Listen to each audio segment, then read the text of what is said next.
Hello everyone, this is Eddie Britt, and I am going to work through a midterm review for you to get you ready for your midterm. Your proctored midterm will be very similar to this. It's going to be 20 questions. They'll be in a different order, but I've now assigned this thing called midterm review. It's this exact same test. I locked all the questions, so you will not get any other types of practice, but if you watch this video and you work through it at least once, you should be good for your final exam. Have it set where you can take it as many times as you want. Alright, well, let's go ahead and get started then. Let's look here at question number 1. Consider the following table representing the distribution of the cost of a paperback book in dollars. Determine the cumulative frequency for the second class. Alright, so this is the first class here, the second class, the third class, so on and so forth. And so if I want the cumulative frequency for the second class, a cumulative frequency table, what would happen is at each new class you simply add up what you had previously. So the second class, its cumulative frequency will be 19, 14 plus 5. Alright, so I have 19 in here. Now let's look at step 2. Same table, determine the cumulative frequency for the fourth class. Alright, so to get the one here, you need to start at the top. We have 14 plus 5. I guess I could use a calculator here. Let's see. 14 plus 5 plus 8 plus 9. Alright, it's the fourth class. So 14 plus 5 plus 8 plus 9. So if this was a cumulative frequency distribution table drawn, there would be a 36 right there. Okay.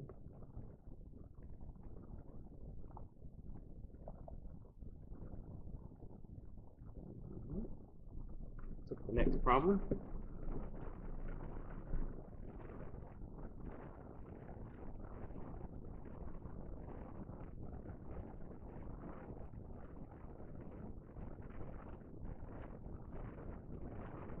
Question number 2. Determine whether the statement describes a population or a sample. The final exam score of 6 out of 38 students in your economics class. Okay, so 38, if you were talking about the 38 students, that would be the population. But if you're taking just 6 out of that 38, then that's a sample. Okay, a sample. Question number 3. We're going to use this histogram. It shows exam scores for periodical class. Use the histogram to answer the questions. Alright. So this would be the first class, second class, the third class, the fourth class, the fifth class, and the sixth class. We want to find the number of the class containing the largest number of exam scores. So here's our frequency here, and I actually wrote the frequency above, so it makes it really easy to read. You don't even have to guess anything. So you see that the tallest one will be the class that has the largest number of exams. And the way that you would list these, if this was a table, you start with the smallest. So this is the first class, second class, third class, fourth class, fifth class, sixth class. So class number 5, that's the one that has the largest number.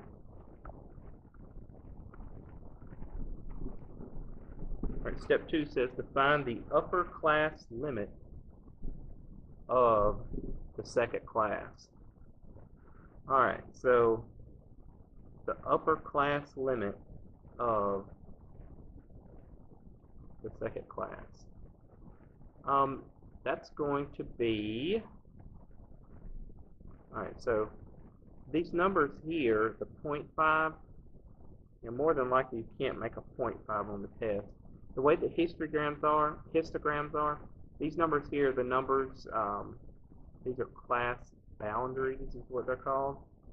And so these are the numbers between each class. So the actual classes are a little different, but so if I was to look here, this is the first class, this is the second class. The upper class limit is going to be 80. Okay, it's going to be the number 80 because that would be the largest number in the second class. And then you have 80.5, and then the way that these classes will be is like 70. This would be 71 to 75, I believe, and then this would be 76 to 80, and this would be 81 to 85, and so on and so forth. Okay, so the upper class limit of the second class would then be 80.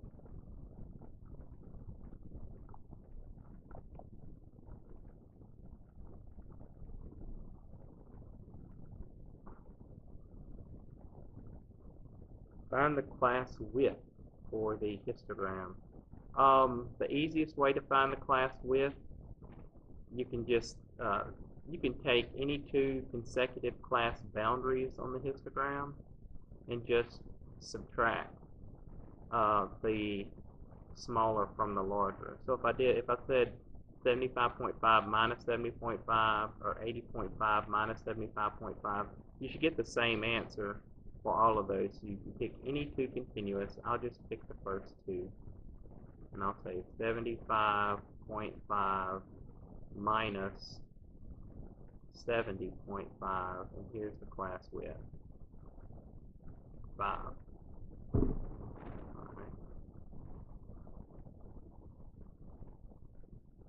And there may be more than one way for you to get that. That's just one way that you could do it if you have a histogram.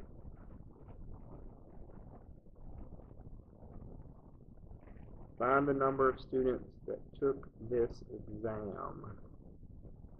Alright, so that's going to be pretty easy to do, right? Because all we need to do is just add up all of these exams. I mean, how many were in each class? So of course, you can do it in your head, that's fine, but I suggest doing it with a calculator.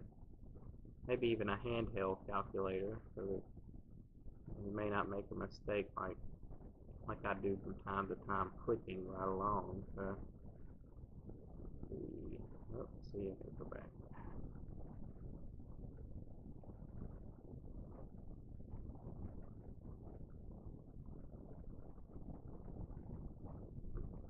Make sure I put in all the right numbers. So we have 17 plus 16 plus 12 plus 11. See, I made a mistake right there. It's supposed to be plus 18 plus 10. So I'm going to add 2 more to that. And that's it, 84. So I did type in the wrong number, but I adjusted for it at the end. So the answer, I believe, is 84.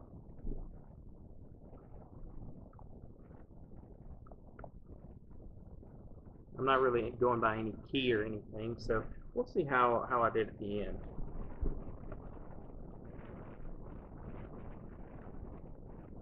Alright, and number 5. Find the percentage of students that scored higher than 90.5 percentage. So we need to make sure we make it as a percent. It says then round your answer to the nearest percent. Okay. So here's 90.5 right here. We want to know what percentage these two would make up of the entire group. So it's just part over total. So 18 plus 10, that's 28. We have 28 divided by, we had 84.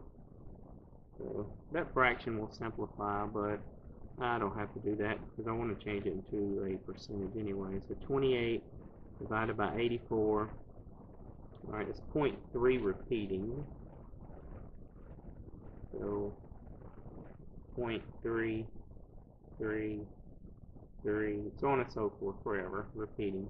So if I want to change that to a percentage, move the decimal 2 places over to the right. So that's 33.3. It's 33 1/3%, but it says to round to the nearest percent. So since this is less than 5, I'll just keep that as 33. So my rounded answer is 33%. So that's what I'm going to put in the test.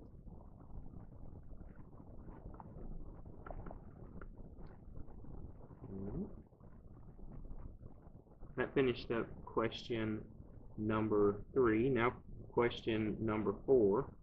Classify the data, indicate whether the data is qualitative, quantitative, indicate whether the data is discrete, continuous, or neither, and indicate the level of measurement for the data. The number of deaths each one of 25 different diseases caused last year. Alright, so the number of deaths.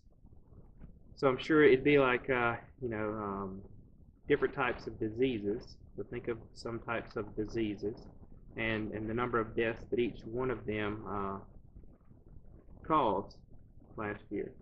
So it's definitely quantitative, some type of quantity. Then is this data discrete or continuous or neither? It's countable, so it's discrete. And then what is the highest level of measurement the data possesses? So these levels that are listed here are from, I guess you could say, simplest to most complex in a way. Remember, nominal are just like types. So maybe colors or maybe male and female, or just something, independent, Republican, Democrat.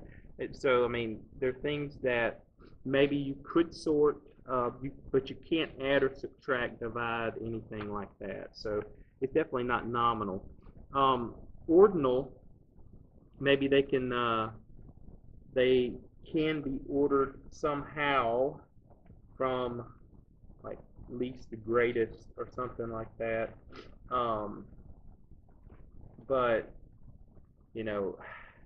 they would not be ordinal, because they probably wouldn't be ordered, unless it was maybe by number, least to greatest, or by alphabetical or something, but that really wouldn't have anything to do with the set of data.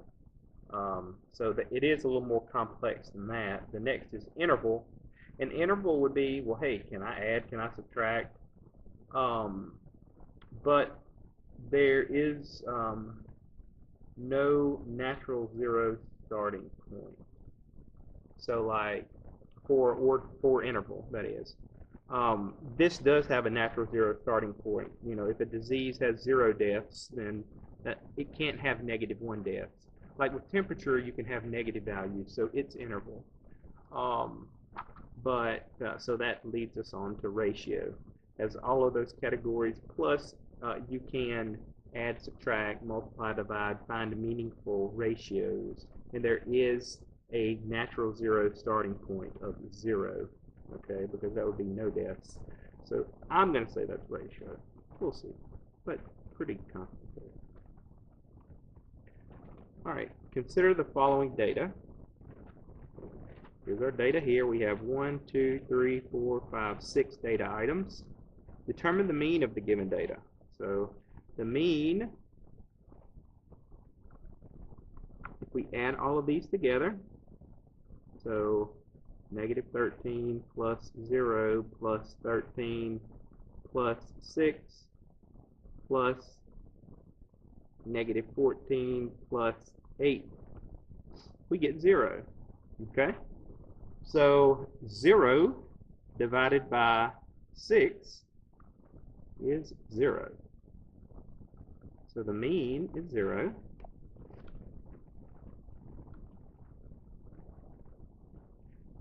The median. To get the median, we need to order these numbers from least to greatest. Remember, with negative numbers, the larger the number is, it's actually further to the left. So -14, -13, 0, 6, 8, 13. All right. Sorry. So now to find the median, that is the number directly in the middle. If you have a negative or an even number of values, there's not going to be exactly a middle number. So what you have to do is take the two middle numbers and find the mean of those. So 0 plus 6 divided by 2. 6 divided by 2 is 3. Okay.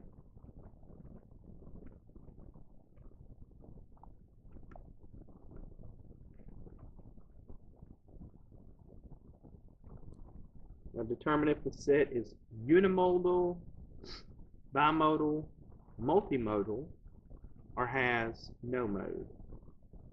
Like a unicycle has one tire, so would unimodal have one number. Bimodal means that it would be two. Multimodal, more than two that are repeated. No mode, that means that no number would be repeated. So it doesn't look like anything's repeated here. So it has no mode. Right? Number 6. Consider the following frequency table representing the test scores on a test. Determine the lower class boundary for the fourth class. Alright, so 1, 2, 3, here's my fourth class. The smallest number, the lower class boundary, is 59. Alright, so let's see. That's actually the lower class limit is 59. Ooh, almost missed that one. So you have to be careful about this wording here. Lower class boundary. So how do we get the boundaries?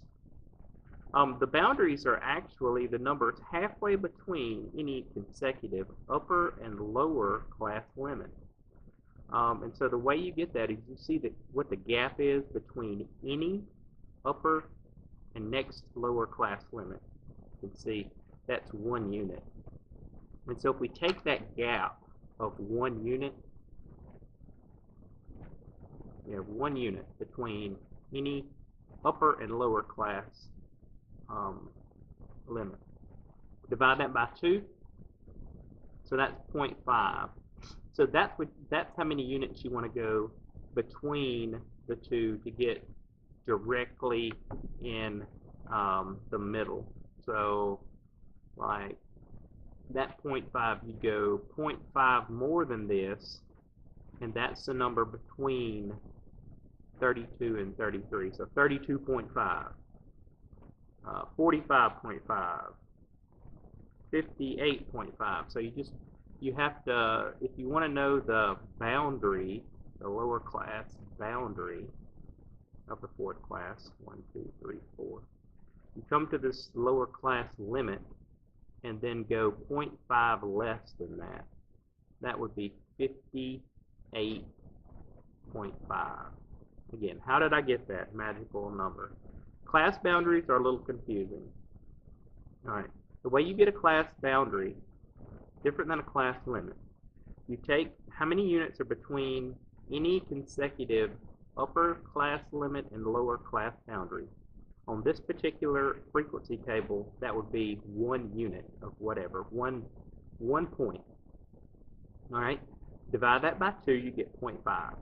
So if you go 0.5 more than this, or 0.5 less than this, you have the class boundaries. Okay? And so the lower class boundary for the fourth class, 1, 2, 3, 4, the lower class boundary, if you subtract 0.5 from 59, you get 58.5. Alright. You need to make sure that you pay attention whether it says class limit or class boundary.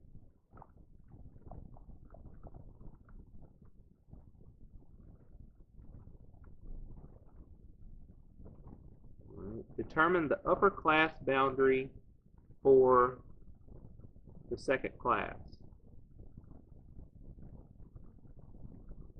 Alright, so the second class is here.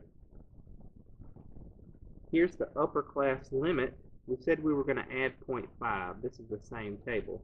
Or subtract 0.5, depending on what term we're at.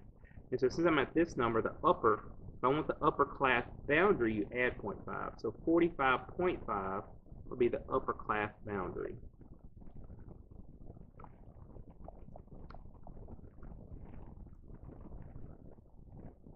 Alright.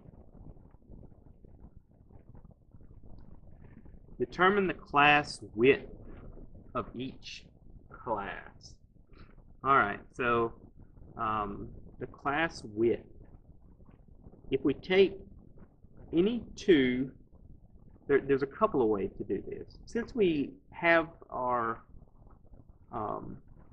tables listed like this in a frequency distribution, you can take any consecutive two lower limits or any two consecutive upper limits and find the difference. So if I said 33 minus 20, that would give me 13. If I said 45 minus 32, that would give me, I said 15, I meant 13, sorry.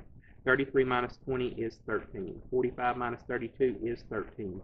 So that is the class width. It's 13.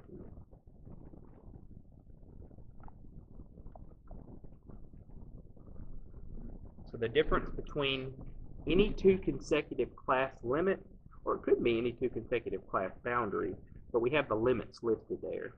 So that's the easiest thing to find.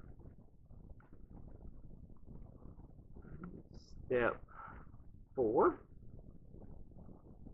Choose the interval that contains the score 69.3.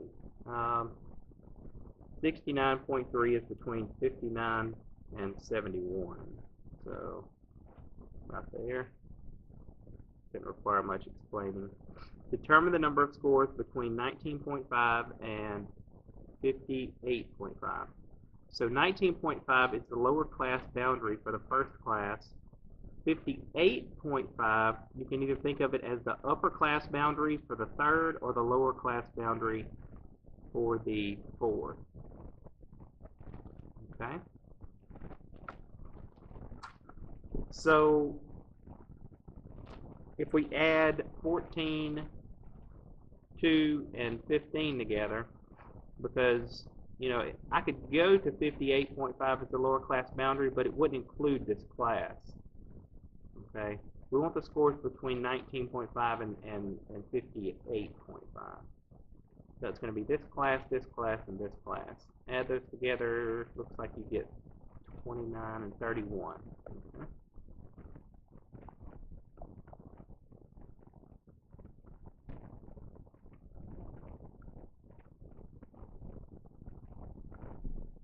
All right, that finished question number 6. All right, question number 7. Suppose that quiz scores in a beginning statistics class have a mean of 7.0 with a standard deviation of 0.6. Using Chebychev's theorem, and I believe I mispronounced that, Chebychev's theorem, state the range in which at least 75% of the data will reside. Please do not round your answers. So that please means don't. Alright, so we've got to know what that theorem states. So in your ebook, if you look on page 150, you'll see Chebychev's theorem, and at first it seems a little confusing, but it's really not too bad. Okay. If we want to know these values that lie within 75%, actually one of the examples that it gives for the theorem is when k equals 2. That's 2 standard deviations from the mean, and then it gives one for k equals 3. And that 75% relates to when k equals 2. That is that tells you that for 75% of the time, or 75% of the data, will lie within 2 standard deviations of the mean, or the mean. I don't want to say the average. That's a bad word. All right, so we have the mean of 7.0. We have a standard deviation of 0.6. So within 2 standard deviations of the mean, I'm going to have at least 75% of the data, according to this theorem. So the easiest way for me to do this, you have, let me write this down again, you have a mean of 7.0, and you have a standard deviation. These are population variables, and maybe they're sample variables. It really doesn't matter for one of these. Let's say that's 0.6. And so the key to this is the at least 75%. If this was different, if this was another popular percentage is 88.9%, then we would calculate it slightly different. We'd use 3 standard deviations. And so we have the mean here at 7.0. And if we go 2 standard deviations above the mean, so 0.6 and 0.6, you just want to simply add 0.6 to that twice, then that's going to give you that upper range number. So 7.0 plus 0.6 plus 0.6. So the larger number of your range is going to be 8.2. That's 8.2. And then it's 2 standard deviations of the mean.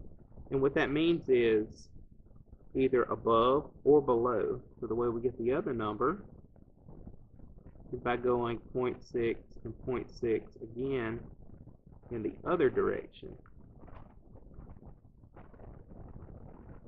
So 7.0 minus 0.6 minus 0.6. That's 5.8.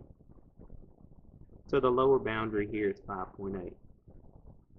And how I've seen this written before, and it's written like this in your book, is you say the mean plus or minus 2 standard deviations. And so if you were just to plug in 7.0 and 0.6, multiply that, and then say plus or minus, you get the same answer. I just wanted to illustrate that's exactly, 2 standard deviations means you're just moving away to the left of the mean, or I guess you could say before the mean, by 0.6 and then 0.6 more. Anyway, you get 5.8 for that one. So 5.8 to 8.2.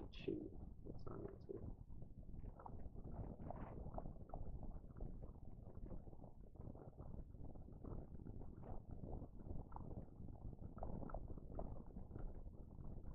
Okay. The Pizza Pie and Go sells about 1,330 one-topping pizzas each month. The circle graph displays the most requested one-topping pizzas by percentage for 1 month. Alright, looks like I need to scroll down here. Find the number of sausage pizzas sold each month. Round your answer to the nearest integer. Okay. So look for the piece of the pie chart for sausage. All right. So here's the sausage right here. We were told that they sell 1,330 one-topping pizzas. You've got to be lying to me, because I don't see a pepperoni here. So this place is weird. This must be a strange place. All right. Anyway, and I don't see just a cheese pizza. I guess it's not a topping, unless, I don't know, it kind of is. We want to know what is 23% of 1,330. So, I mean, to write that out, you'd say, this is question 8 for me. 1,330, and then it was 23%. So times 0.23. I'm not going to do that out by hand. I'm a mathematician and I'm lazy, so I'm going to use a calculator whenever I can. I know how to do it by hand, so it's okay to use a calculator. Alright, and then it says we want to round to the nearest integer. We have 305.9. Of course, that'll round up to 306.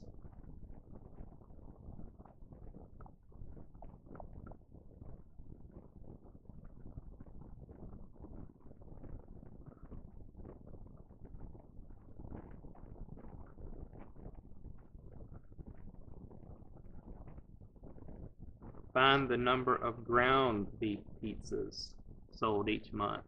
So look at your percentage for ground beef, and we're going to do the same thing. It's still 1,330 pizzas. Ground beef 17%, so just say 1,330 times 0.17.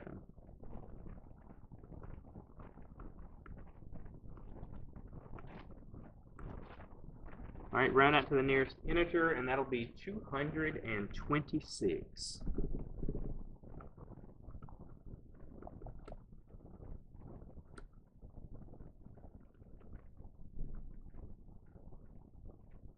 All right, anchovy pizzas. It's the same percentage as ground beef, so we don't have to work the problem again. They were both 17%, so it's going to be the same answer. So less work, that's good.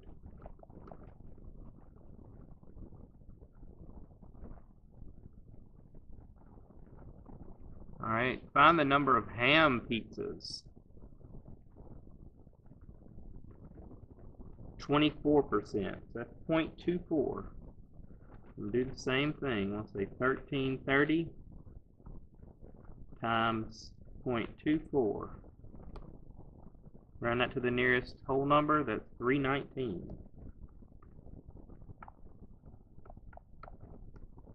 Okay. And the number of pineapple pizzas. It's 19%. So 1,330 times 0.19. Around that, that's 253. All right.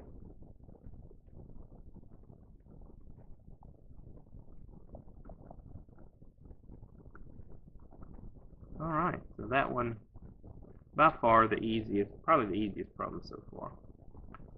Alright, so this says, the following bar graph represents the number of dogs and cats treated by a local vet during 1 week.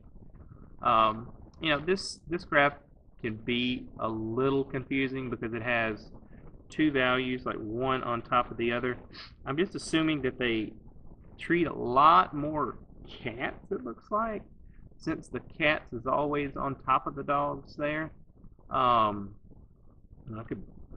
That's just what it looks like. I haven't really analyzed this graph much. But it says, were there more dogs or cats treated during the week? We see a side-by-side bar graph. That might be a good idea. See how they were on top of each other. See, that's a little confusing there. I would think, and I was, I thought wrong, because by this being on top, it makes it almost look like there were 8 here. There were 8 total, okay? And so, yeah, that's not the case. I would definitely look at the side-by-side bar graph, because one on top of the other, man, that's just too confusing. This makes a lot more sense. So were more dogs or cats treated during the week? If I wanted to just do a guesstimate, it looks like 4 out of the 5 days there were more cats treated, and by a lot. So my guesstimation would be that there were more cats treated. But let's not do that. Let's be exact. So let's add up the number of dogs and let's add up the number of cats. Okay. So if I wanted to add up the number of dogs, looks like it's going to be maybe 2 plus 1 plus 2 plus 1 plus 3. So that's going to be 9. So, yeah, so we got 9 dogs that were treated. Cats, it's going to be 6 plus 4 is 10. Well, we have more right there. We have a winner, but let's keep going. plus 5 is 15, plus 5 is 20, plus 1 is 21. So way more cats than dogs. Let's look at part 2. On which day was the greatest number of cats and dogs treated? Well, I guess this would be a time when having these graphs on top of each other would be useful, because this is both the cats and dogs. And so it looks like Monday is the winner. If you were looking at the side by side, you need to add like 2 and 6 together and get 8. And that would be the largest of any of these if you added the 2 together. So Monday is the winner. Okay. A sample of 105 registered voters in a state in which the party's candidate in a state where asked which party's candidate they plan to vote for in the upcoming election. Now, that was very confusing. It didn't sound like I read that at all. Let's see. A sample of 105 registered voters in a state were asked which party's candidate they plan to vote for in the upcoming election. That makes a little more sense now. 59 of those surveyed said they plan to vote for the Republican candidate. Calculate the sample proportion of voters who plan to vote for the Republican candidate. Use the rounding rule for calculating the proportion. All right. So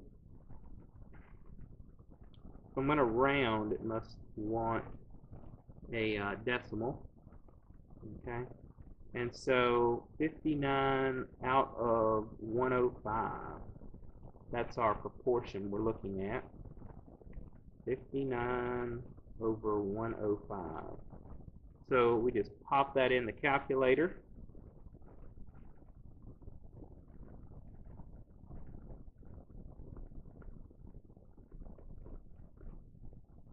All right.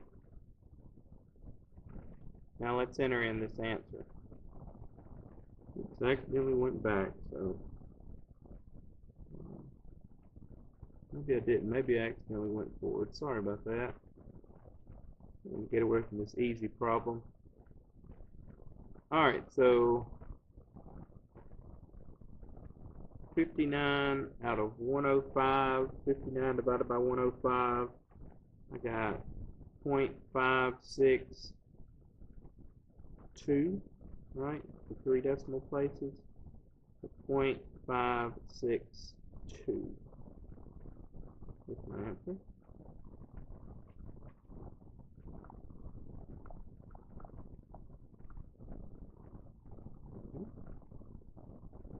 Now on to this problem. Oh yeah, we like this sample variance. So those of you, I'm sure that you're happy there was a variance problem here. The variance, the standard deviation, is very important. We're going to use that on down the road. So it's important that you can calculate those. You might want to use a calculator to do that. Anything that I ever want to do on a calculator, believe it or not, I just go to Google and say, how do I blah?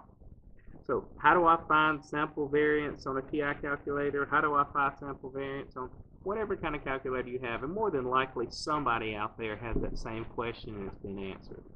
So I would strongly suggest, just go to your favorite search engine and try that way. If you can't make any sense out of what comes up, I can show you how to do that. I just don't make it a habit of showing shortcuts on every problem. Even though, if it was me and I was working this out, I would know how my calculator worked this out so that I would not miss it on the test. But let me work through this the long way. I guess the same way that is shown in the book, and the same way that a lot of my students will start out learning how to do this. And it's okay to do it this long way, especially at first. And you should have enough time on this test, and this isn't too big of a data set. So let's go through this really quick. All right. And I'm going to do, there's a couple of ways to find variance. And I'm just going to do this the way that the book does it. So maybe somebody has showed you something different. But the way that I like to do this, you need to find the mean of the set of data. So it means add all these numbers up, see what the mean is. All right, so 10 plus 4 plus -7 plus 4 plus 10 plus 4 plus 10. So I got 35, and that is 7 data items, right? 1, 2, 3, 4, 5, 6, 7 data items. So the mean of this set of data is 5. All right, so if you want to call this a sample, I mean, you can list the mean as mu, or you can list the mean as x bar. I think your book probably would list it as x bar. All right, so we said that's going to be 5. Okay, so then you take each data item and you subtract the mean. So this is going to be x minus x bar. All right, so I'm going to list each item: 10, 4, -7, 4, 10, 4, 10. And then I'm going to subtract 5 each time. Okay. Let's see what that gives me. So these are the deviations. That's 5, -1, -12, -1, 5, -1, 5. All right. So now we have these deviations. Now the deviation squared, you need to put in another column. So this would be x minus x bar squared. So you just square each one of these. So that's 25, -1 squared is 1, -12 squared is 144, -1 squared is 1, 25 again, -1 is 1, and 25 again.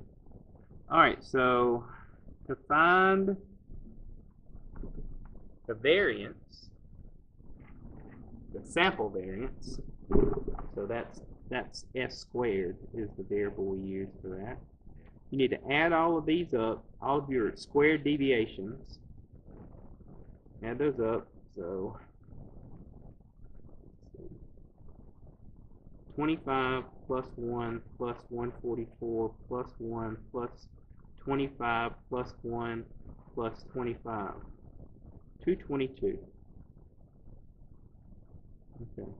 The way that you find s squared is you take the sum of x minus x bar squared and divide by n minus 1.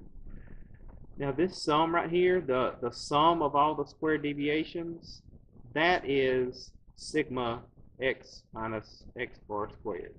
That's what that is. That's the sum. So it's 222. Now this n, this is the number of data items. So how many number of data items was in the original set of data? 7. Okay? So that's what that n is equal to. That's going to be 7 minus 1, or 6.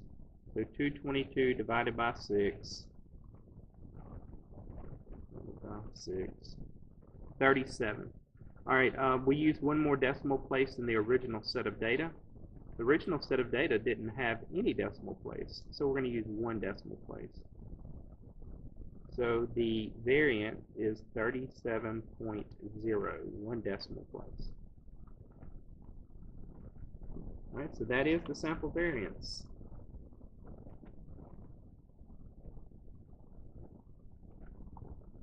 Yes, if you have a calculator that will do that, you can do that in about 10 seconds, where it took me about 2 minutes.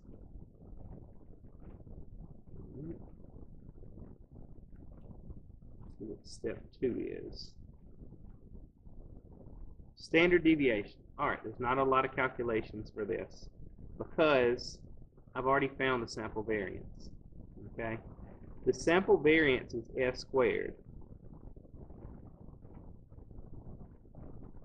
The variable that we use for sample standard deviation is S. Well, how would you get S if you had S squared? You take the square root of it, right? The same way that the variable you would get from S squared to S is the same way you go from the variance to the standard deviation. You take the square root of the variance to get the standard deviation. Okay. Let's do that in a calculator. 37 or 37.0, and here's the square root button here in the Windows calculator. And so we want to round that to one place, one more decimal place than the original set of data. All right, so that's going to be 6.1 is your answer for your sample standard deviation.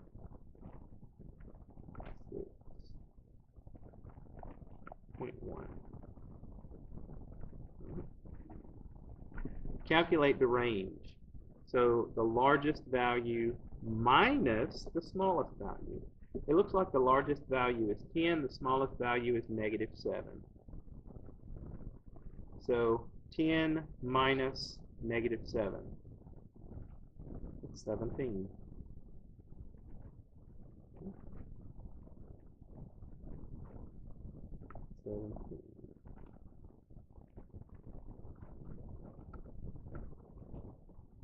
Moving right along.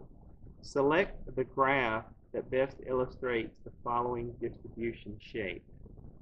Uniform. Uniform is, its graph is approximately rectangular. So look at those four graphs, and which one do you think is approximately rectangular? The only one that's close. I mean, it's not going to be exact. It's got to be that one, right? I mean, you could make a rectangle right there.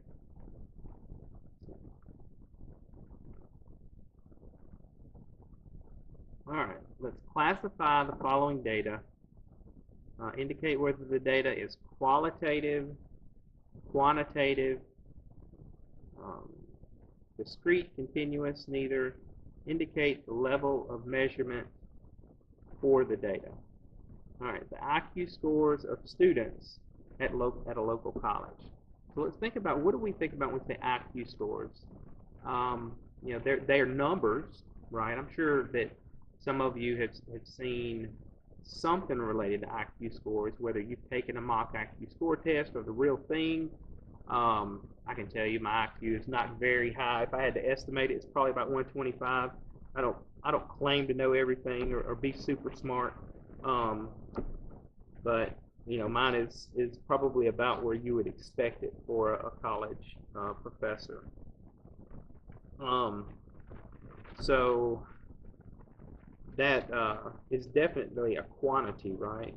The IQ score. It's not like you have a red IQ score or a blue IQ score. It's an actual number you can count, so that's quantitative. Now, would those be continuous? You know, can you have an IQ score of 125.9? No, they're whole numbers. They're countable. Okay, so those are most definitely discrete. And then, let's see, what is the highest level of measurement the data possesses? All right, so nominal, it's more than just a category. Ordinal, you can order them, and the order has meaning, really, it does. So interval, now this is a close call between interval and ratio. Interval has a ratio has a natural zero starting point. And you may think, well, an IQ score, it scores from 0 to whatever, but not really. I don't believe anyone could score a 0 on an IQ test score. I guess if you didn't take it, but that doesn't make it, that's not what it's talking about. So that's not really a meaningful 0 starting point. Like, say, I believe your book, if you're talking about money, like salaries, a natural zero starting point of a salary would be zero, if you were not getting paid. If you're getting paid nothing. So that would make sense for a natural zero starting point. But the actual an IQ of zero, that's not really a meaningful starting point there. And you can find differences between IQs. And I'm not going to go through the different classifications of people according to their IQs, but no one's going to have a zero. Even people who are mentally handicapped, they have an IQ score of a certain range.